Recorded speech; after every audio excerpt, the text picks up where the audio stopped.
So I'm making this video to show you guys how I made my 270 Winchester long range build here. The reason I'm making this video is because there is not a lot of content out there for this specific subject. It seems like 270 Winchester gets overlooked by not only rifle manufacturers or bullet manufacturers, but I think people in general only look at the 270 Winchester as a hunting round, which, don't get me wrong, it is a phenomenal hunting round. I have enjoyed using it over the years, but I wanted to do a little bit more with it. I wanted to stretch the legs on it, and all of the forums that I've read through and all of the YouTube videos that I have seen don't cover down on it well, and if they do, it's just usually in generalities.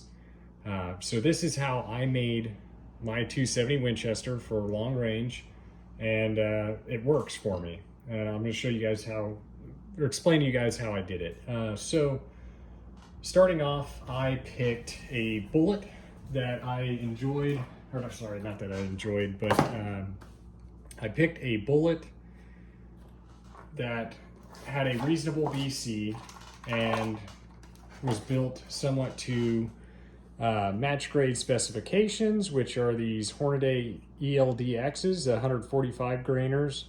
They're built a lot like their ELD match line, and about, like I said, about to the same specification. I've weighed all these, and they're all well within a grain of each other, as well as they're all, every now and again I'll get one that might be 1,000th in length off, maybe.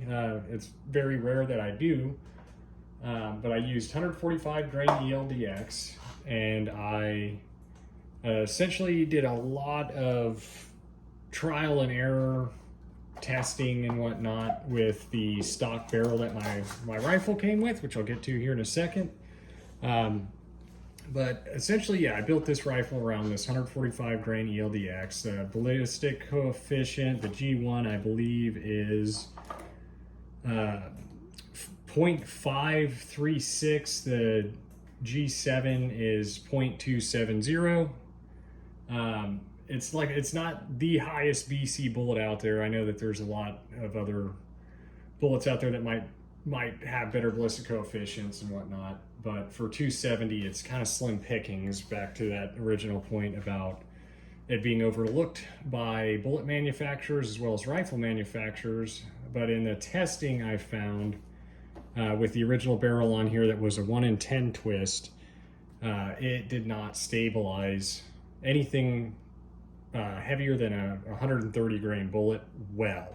Not to say I couldn't get them to group, but they were not stabilizing too well. Like, I would consider a sub-inch group at 100 yards a good group, and they were barely doing it.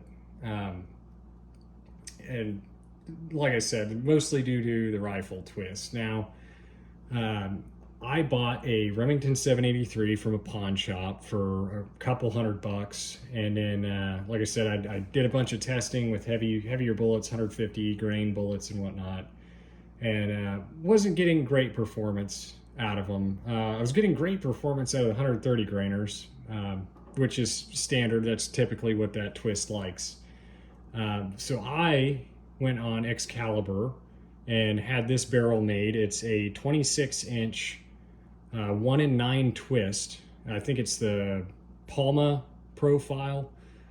And then past that, you know, the reason I got the 1 in 9 twist was after punching it into the Berger twist rate calculator. These 145 grainers were landing on there about the same as the 130 grainers were with the 1 in 10 twist. So 1 in 9 was the answer. That's what I went with. Going on a little bit further, the original stock that this Remington 783 came with was garbage. The rifle itself was incredible, but I was getting intermittent contact along the foregrip. It wasn't quite free floated well. Every time I put the bipod on there and put any bit of the weight of the rifle onto the bipod, I'd just get that weird intermittent contact where, you know, some of my groups were good, the barrel would heat up, the stock would heat up, and then I'd be throwing rounds all over the place. So I went with the Boyd's At-1, which for the 783 long action is the only stock that you could get, or at least that I could find, that was any kind of decent. It comes with cheek riser, adjustable cheek riser, or cheek comb, and then your length of pull as well at the back here. All in all, good stock. Didn't take much to get it free floated. I haven't bedded it yet, and I want to, because there are no aluminum pillars for the action screws. They do have like some type of metal cross member here in front of and behind the action screws, but I don't know how much that's doing for the rifle. And yet again, I'm kind of OCD, so I want to make my 1/2-inch groups 1/4-inch groups, which is essentially what I worked up to. I got a load to shoot a 1/2-inch group. I seeded these 145 grain ELDX bullets 5/1000ths off the lands, and I ended up at 53.4 grains of IMR 4831. Don't take my word for it. That worked in my rifle. Use your reloading manuals and learn how to reload your ammunition properly. Just my short disclaimer there. So past that, I can't remember where I got this bolt knob from. I probably got it off of Amazon or something rather, but it's a 2-piece and it's got 2 screws that tighten into the bottom here. It works just as well for me. It does the same thing for me that a single piece screw on would do, so not a big deal. But on top of it, I have a Vortex Viper PST Gen 2. I believe this is the 5 to 25, something like that. It's not super expensive. It's not super cheap either. It tracks perfectly and it holds 0. It's super reliable. I basically use this for all of my testing and whatnot. But that kind of covers my long range build. You can do this with almost any rifle. I built quite a few like this, just going to a pawn shop, buying a used $200-300 rifle and rebarreling it. I wanted to design, or I wanted to make my own loads and make a build that would run off the 1 in 10 twist so that all of you could do it as well. However, I believe rifle manufacturers have neglected 270 Winchester significantly, and they only make Remington, or they only make the 270 Winchester in 1 in 10 twist, at least for off-the-shelf rifles. If you could find something better, please by all means let me know, but I haven't seen it out there. These 145 grainers are good bullets. Are they as good as what you'd get from other cartridges and whatnot? No, because like I said, I've only ever personally seen one match grade bullet for this gun, and it was the Berger 135 grain Match King, which yet again, it only had a ballistic coefficient of 0.488 on the G1. Don't get me wrong, a great bullet. It's super accurate, super consistent, but it doesn't buck the wind or keep its energy like a higher BC bullet, which is the #1 problem we run into with shooting a 270 for long range, is getting access to good bullets. And that is my gripe with both the bullet manufacturers and the rifle manufacturers. By this point, you would think that we'd have better options out there. I think people stray away from using this, one, because it is a long action, and I know everybody doesn't want to cycle this thing 1 inch farther back or 1 inch farther forward. It's not that big of a deal. I'm going to try to run this on one of the bench rest competitions. I can't do a PRS match per se, because with the Remington 783 long action, they don't make high capacity, or not necessarily high capacity, but higher capacity magazines for these. So I'm kind of stuck with the 4-inch factory, or the 4-inch, sorry, the 4-round factory mag.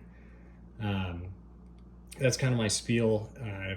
Leave me a comment or something if you want me to go deeper into the Remington 783. I've seen a lot of reviews on it, and they're usually from people that don't, I'm not going to say they don't know what they're talking about, but I'll say this, that they're not necessarily problem solving anything either. They just group in a bunch of hunting rifles together and then rate them on how accurate they were or how good they looked or whatever the case is. But most of the time, they complain about that original stock that it came with. So like I said, Remington 783 is a phenomenal rifle. I love it.